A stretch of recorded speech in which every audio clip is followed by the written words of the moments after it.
하나님의 말씀은 마태복음 1장 18절로 25절의 말씀을 함께 봉독하시겠습니다. 예수 그리스도의 나심은 이러하니라. 그의 어머니 마리아가 요셉과 약혼하고 동거하기 전에 성령으로 잉태된 것이 나타났더니 그의 남편 요셉은 의로운 사람이라. 그를 드러내지 아니하고 가만히 끊고자 하여 이 일을 생각할 때에 주의 사자가 현명하여 이르되 다윗의 자손 요셉아 내 아내 마리아 데려오기를 무서워하지 말라. 그에게 잉태된 자는 성령으로 된 것이라. 아들을 낳으리니 이름을 예수라 하라. 이는 그가 자기 백성을 그들의 죄에서 구원할 자이심이라 하니라. 이 모든 일이 된 것은 주께서 선지자로 하신 말씀을 이루려 하심이니 이르시되 보라 처녀가 잉태하여 아들을 낳을 것이요 그의 이름은 임마누엘이라 하리라 하셨으니 이를 번역한즉 하나님이 우리와 함께 계시다 합니다. 요셉이 잠에서 깨어 일어나 주의 사자의 분부대로 행하여 그의 아내를 데려왔으나 아들을 낳기까지 동침하지 아니하더니 나음의 이름을 예수라 하니라. 아멘. 여러분, 성경은 역사서가 아닙니다. 하지만 성경은 예수 그리스도의 태어나심, 그리고 고난받으시고 십자가에 돌아가시고 또 죽음으로부터 부활하신 우리 복음의 핵심이 되는 것에 대해서는 그 역사성을 밝히기 위해서 나름대로 역사의 팩트를 성경은 가지고 있습니다. 그래서 예수님이 훗날의 제자들이 우리가 믿는 예수님을 어떤 신적인 존재로 높이기 위해서 제자들이 만든 것이 아니라 그것은 오랜 역사 전에 이미 하나님께서 선지자를 통해서 예언하셨고 그 예언의 말씀을 믿음의 공동체가 역사 속에서 세기와 세기를 거치면서 그것을 보관하여 오고 믿어오는 중에 하나님의 그 말씀을 성취하심으로써 예수 그리스도가 하나님의 계획 속에서 하나님의 아들로서 이 땅에 오셨다는 것을 명백하게 보여주고 있습니다. 그래서 성경은 예수님이 역사의 진실로서의 태어나심과 동시에 하나님의 말씀의 성취로서 이 땅에 왔다는 것을 보여주고 있습니다. 그래서 오늘 본문에는 23절에 보면 예수님의 탄생을 이렇게 소개하고 있습니다. 같이 읽겠습니다. 보라 처녀가 잉태하여 아들을 낳을 것이요 그의 이름은 임마누엘이라 하리라 하셨으니 이를 번역한즉 하나님이 우리와 함께 계시다. 하나님께서 그의 아들을 이 땅에 보내주시는데 그는 특별히 처녀의 몸을 통해서 이 땅에 오시게 되는데 그의 이름은 임마누엘이다 이렇게 하셨습니다. 그래서 여러분 우리가 예수님의 이름이 여러 가지가 있잖아요. 예수님, 주님, 그리스도, 메시아, 그리고 임마누엘. 그런데 하나님께서는 예수님이 태어나기 아예 700년 전에 예수님이 태어나시게 될 때인데 그의 이름을 임마누엘이라고 부르라고 했다는 것입니다. 근데 임마누엘이라고 하는 말을 문자 그대로 번역하자면 하나님이 우리와 함께 계시다라는 뜻입니다. 그래서 하나님께서 이 땅에 하나님의 약속의 성취로서 예수 그리스도를 임마누엘이라고 소개할 때에 하나님께서 우리에게 주시고자 하는 메시지가 담겨 있습니다. 우리의 임마누엘이신 예수님은 어떤 분이십니까? 그분은 하나님의 말씀은 살아있으며 살아있는 하나님의 말씀으로 우리와 함께 하신다고 하는 것을 산 증거로 와 있습니다. 우리가 예수님을 바라볼 때에 하나님의 말씀은 살아있구나라고 하는 것을 보여주는 산 증거가 된다는 것이죠. 우리 12절 23절 다시 한번 읽어보겠습니다. 이 모든 일이 된 것은 주께서 선지자로 하신 말씀을 이루려 하시니라. 이르시되 보라 처녀가 잉태하여 아들을 낳을 것이요 그의 이름은 임마누엘이라 하리라. 아멘. 여기 보게 되면 이 모든 일이 된 것은 그렇게 얘기하죠. 이 모든 일이 되었다라고 하는 것은 무엇을 얘기합니까? 예수님이 태어나기 전에 이미 구약 성경에서부터 예언되어져 있던 700년 전에 예언되어져서 미가로부터 예루살렘 베들레헴이라고 하는 그곳에서 베들레헴에서 예수님께서 어떤 하나님의 아들이 태어난다라고 하는 그 예언과 그리고 처녀의 몸을 통해서 또 아들이 태어난다라고 하는 다윗의 가문 속에서 처녀의 몸을 입고 하나님의 아들이 태어난다라고 하는 이사야와 또 이 이사야의 예언의 말씀, 이런 구약 성경의 여러 가지 예언의 말씀 속의 말씀들이 역사의 한 시점에서 성취되어서 태어나는 그 모든 일은 주께서 선지자로 하신 말씀을 이루려 하심이라고 했습니다. 그래서 우리가 예수님을 바라볼 때에 예수님이 역사 속에서 태어났다라고 하는 역사적인 사실을 얘기할 뿐만 아니라 예수님의 존재 자체, 예수님의 탄생 자체는 우리에게 하나님의 말씀은 살아있으며 그 말씀은 이루어진다라고 하는 하나의 증거로서 우리에게 보여진 것입니다. 그래서 여러분, 요한복음에는 예수님을 또 다르게 우리에게 소개하고 있습니다. 요한복음 1장에 보면 예수님을 우리에게 소개할 때에 그분은 하나님의 말씀이다라고 소개하고 있습니다. 같이 읽어보겠습니다. 태초에 말씀이 계시니라. 이 말씀이 하나님과 함께 계셨으니 이 말씀은 곧 하나님이시니라. 말씀이 육신이 되어 우리 가운데 가시네. 우리가 그의 영광을 보니 아버지의 독생자의 영광이요 은혜와 진리가 충만하더라. 아멘. 하나님 말씀을 보십시오. 예수님은 살아계신 하나님의 말씀, 눈에 보이는 하나님의 말씀이었습니다. 말씀이 성취되어져 있는 산 증거로 우리 가운데 오셨습니다. 예수님을 가만히 보게 되면 그 하나님의 말씀이 가지고 있는 능력과 영광과 은혜와 진리를 볼 수 있다는 것입니다. 그러면 여러분, 우리가 하나님의 말씀인 예수 그리스도, 또 예수 그리스도를 볼 때 하나님의 말씀은 그대로 이루어진다라고 하는 성경의 진리를 우리는 다시 한번 확인하게 되는 것입니다. 그런데 여러분, 우리가 여기서 한 가지 생각할 것이 있습니다. 왜 하나님의 말씀은 그대로 이루어지는가 하는 것입니다. 물론 하나님께서 말씀하셨기 때문이죠. 그런데 하나님은 왜 예수님을 말씀으로 보여주시고 또 하나님 말씀이 왜 이루어진다라고 성경은 거듭 이야기할 것입니까?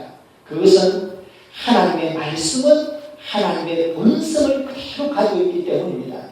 하나님의 본성이 있기 때문에, 하나님의 말씀은 하나님의 본성이 담겨져 있기 때문에 그 하나님의 말씀을 그대로 간직하고 있을 때는 그 하나님의 본성이 드러날 수밖에 없는 것이죠.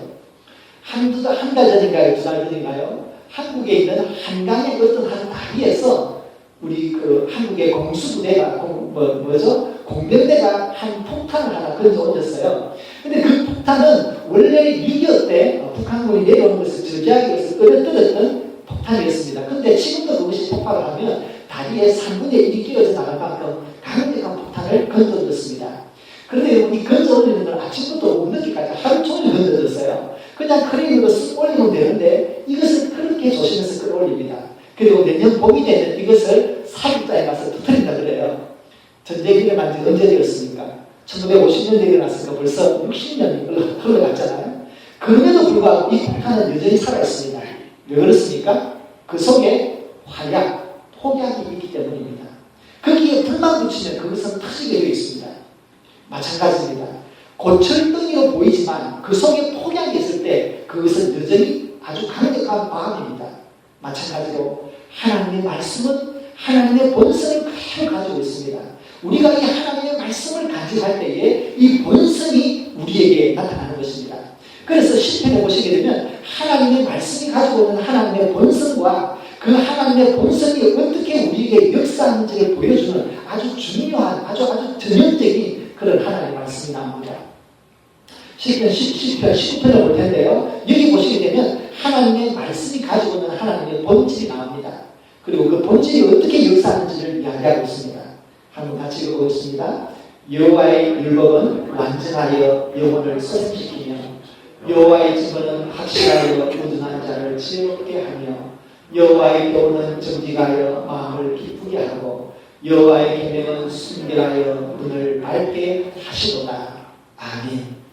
자, 여기 보시게 되면 여호와의 율법은 완전하다고 했죠. 여기 보면 전부 다 하나님의 말씀에 대한 하나님의 말씀이 어떻다는 것을 얘기하죠. 그런데 이것은 하나님의 말씀에 대한 특징이기도 하지만 사실은 하나님의 본성입니다.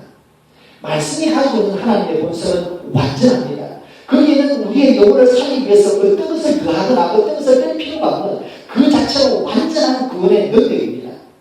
그러므로 하나님은 완전하여서 우리를 소생시키십니다. 하나님의 본성은 확실합니다. 그것은 어떤 것에도 흔들릴 수 없는 정확한 하나님의 말씀, 하나님이십니다. 그러므로 우리를 지혜롭게 합니다. 하나님은 정직한 분입니다. 언제나 오늘이나 영원토록 동일하십니다. 우리가 그분을 붙들고 있을 때 우리의 삶에 진정한 기쁨을 회복할 수 있습니다. 하나님 그분은 순결하시고 거룩하시고 성결하신 분이십니다. 우리가 하나님의 그분의 말씀을 붙들 때에 우리의 영적인 눈, 지혜의 눈이 밝아지게 됩니다. 이처럼 성경은 하나님의 말씀, 그것은 하나님의 본질이 그 하나님의 말씀 속에 있기 때문에 우리가 그 말씀을 마음에 간직하기만 하면 하나님의 말씀은 그대로 우리에게 꽃이 피고 열매가 맺을 줄로 믿습니다.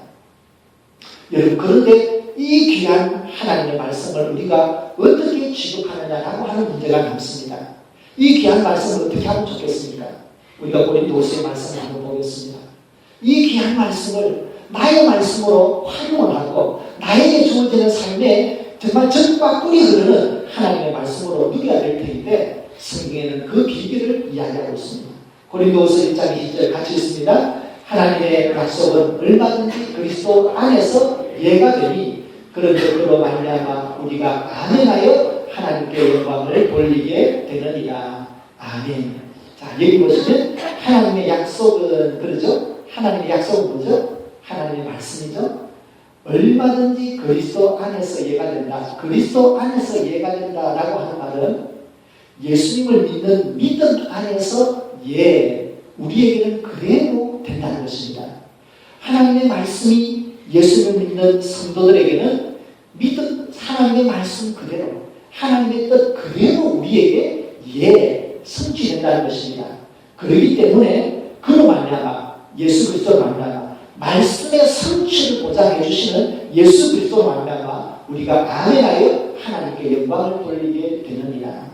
우리가 하나님의 말씀을 들을 때에 믿음을 가지고 아멘이라고 하면 하나님은 우리의 아멘을 통해서 영광을 받으신다는 거죠. 우리가 아멘하는데 왜 우리에게는 말씀이 성취되는 기쁨이 있고 복이 되지만 하나님에게는 왜 또 영광이 됩니까? 하나님은 하나님의 말씀이 역사하는 것을 보기 원하십니다.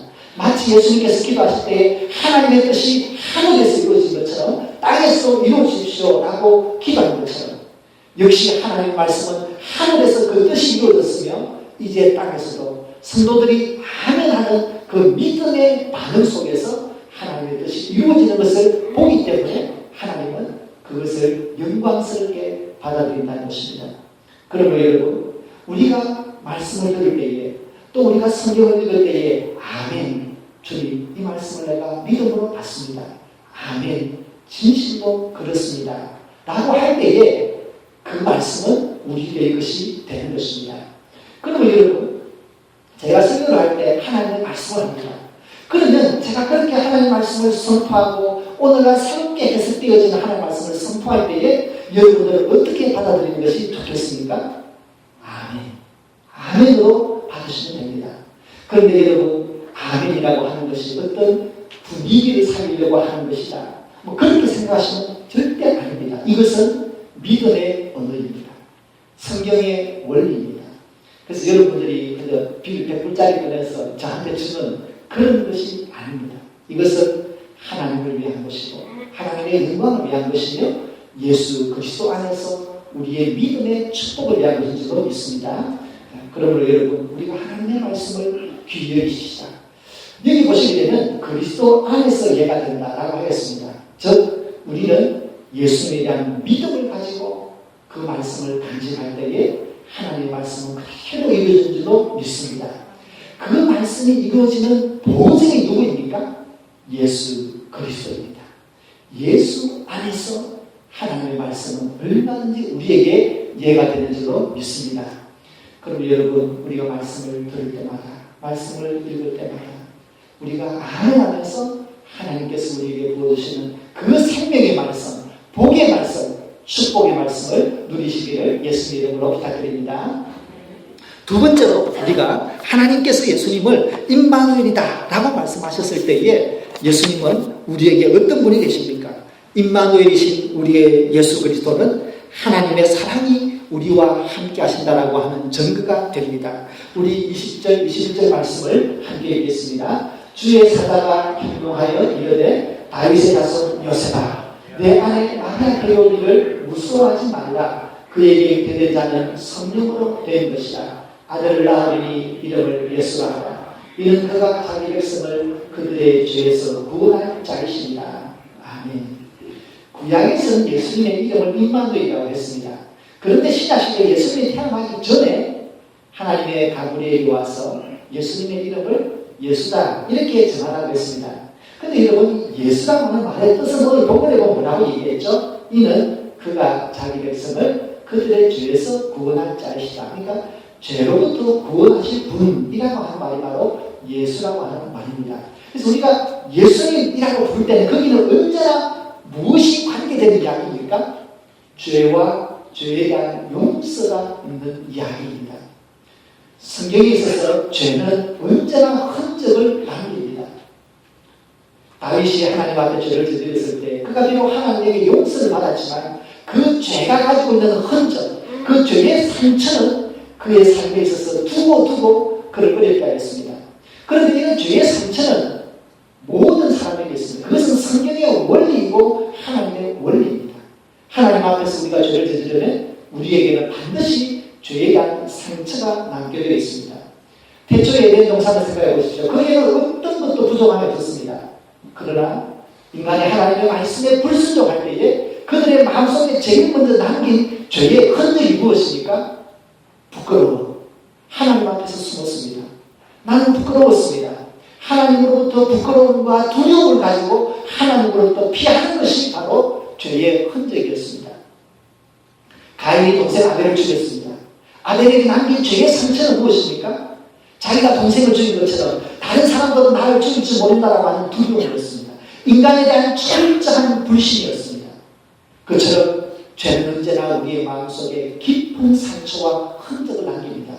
그런데 인간이 가지고 있는 모든 상처와 죄의 흔적을 파고들어서 가장 깊은 곳에 본다면 딱 한 가지 모습이 드러납니다.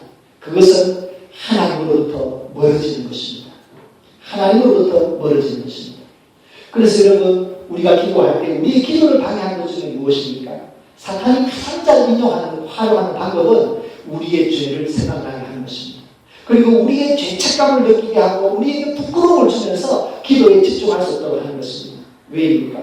죄에 대한 상처는 흐려지지 않습니다. 그래서 하나님은 이 죄에 대한 상처를 허무는 유일한 방법을 구약 성경에서 우리에게 주셨습니다. 그것은 죄를 저지른 것만큼 우리가 피를 흘려서 그 죄의 값을 갚는 것입니다. 그런데 놀랍게도 하나님은 은혜스럽게도 우리의 죄를 위해서 우리가 피를 흘려야 되는 것이 아니라 짐승의 피를 통해서 우리의 죄를 용서해 주셨습니다. 그러한 똑같은 원리가 예수 그리스도에게서 이제 다시금 시작되었습니다.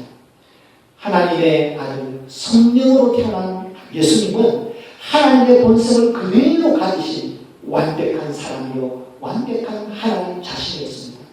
그분이 우리의 죄를 위하여 죽으심으로 우리의 예수가 되심으로 말미암아 우리의 죄가 예수님 안에서 다 죄의 값을 치르게 되고 예수님이 죽으심으로 말미암아 우리가 이제는 용서가 된 것입니다.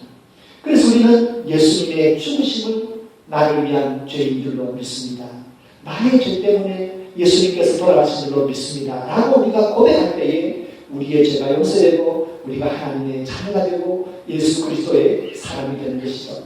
그러므로 여러분, 우리는 예수님을 볼 때마다 예수님의 죽으심을 생각할 수밖에 없습니다. 그러면 왜 예수님이 이렇게 죽어야만 했는가? 하나님의 아들, 하나님의 본성을 지니신 성령으로 되는 그분이 왜 하필이면 죽어야 될 운명을 가지고 이 땅에 태어났느냐는 것입니다. 20절과 21절 여러분 얼마만큼 다른지 아십니까? 20절에 보면 하나님 예수님은 하나님의 아들로서 완벽한 하나님 자신으로서 하나님의 본성을 가진 분으로 소개하고 있습니다. 그러나 21절에 보면 그들의 죄에서 구원할 자 예수, 그가 그 놀라운 하나님 자신이면서 인간의 죄를 가지고 죽어야만 하게 되는 십자가의 운명을 가지고 우리 가운데 태어나셨다는 것입니다. 왜 이런 불일치가 있습니까? 왜 이런 불일치가 있습니까? 그 이유는 단 한 가지, 예수님께서 우리를 사랑하시기 때문에, 하나님께서 우리를 사랑하셨기 때문입니다. 그래서 여러분, 우리가 예수님을 볼 때마다 우리는 그 속에서 하나님의 사랑을 보는 것입니다. 예수 그리스도야말로 하나님의 사랑이 우리와 함께한다라고 하는 그 임마누엘의 의미를 우리에게 깨닫게 하는 것입니다. 요한복음 말씀을 보겠습니다.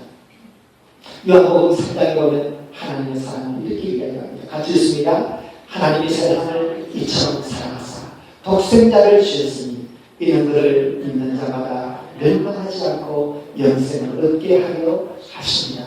로마서 4장입니다. 우리가 아직 죄인 되었을 때에 그리스도께서 우리를 위하여 죽으심으로 하나님께서 우리에 대한 자기의 사랑을 확증하셨느니라. 아멘. 이 예수님의 사랑을 믿으십니까? 이 하나님의 사랑을 믿으십니까? 이 말씀이 그대로 여러분의 삶 속에서 적용되어지고 이 말씀의 축복이 여러분의 것임을 믿습니까? 그렇습니다. 여러분, 오늘은 성탄주일, 성탄을 맞이하고 있습니다. 이 성탄절에 우리가 하나님에게 무엇을 드릴 수 있겠습니까? 우리가 어떤 것을 하나님에게 드려야지 기뻐하겠습니까? 그것은 무엇보다도 우리의 진정한 신앙의 고백인 줄로 믿습니다. 임마누엘의 예수님, 살아있는 말씀으로서 그 말씀을 믿음으로 붙들 때마다 우리에게 새로운 역사로 다가오시는 그 예수님을 붙드십시다. 그리고 임마누엘의 하나님, 임마누엘의 예수님, 그분을 바라볼 때마다 하나님의 사랑이 감동되어지고 그 사랑 속에서 하나님, 나는 하나님에게 무엇을 드릴 수 있을까요? 사랑의 강건함을 받는 믿음의 사람으로 새롭게 일어나기를 주님의 이름으로 부탁드립니다. 오늘은 성탄주일입니다. 성탄의 기쁨이 우리 성도님들 한 분 한 분 성도님들 가정마다 넘치기를 바랍니다. 하나님의 말씀이 주는 은혜와 축복이 여러분들의 가정에 넘치기를 바랍니다. 그리고 하나님의 사랑이 예수님 앞에 있는 우리들에게 가득히 넘쳐서 정말로 교회 올 때마다 하나님을 생각할 때마다 그 사랑에 감동되는 은혜가 우리 모두에게 있기를 예수님 이름으로 축원드립니다. 기도드리겠습니다. 하나님 아버지 감사합니다. 우리가 무엇이길래 생명의 말씀을 우리에게 말씀으로 주시고 이 말씀을 하나님의 말씀으로 믿음에 살아가게 하심을 감사합니다. 우리가 무엇이길래 하나님께서 하나님의 아들을 이 땅에 버려주시고 대신 우리를 사랑해 주심을 감사합니다. 그 귀한 예수님을 믿음으로 다시 한번 받아들입니다.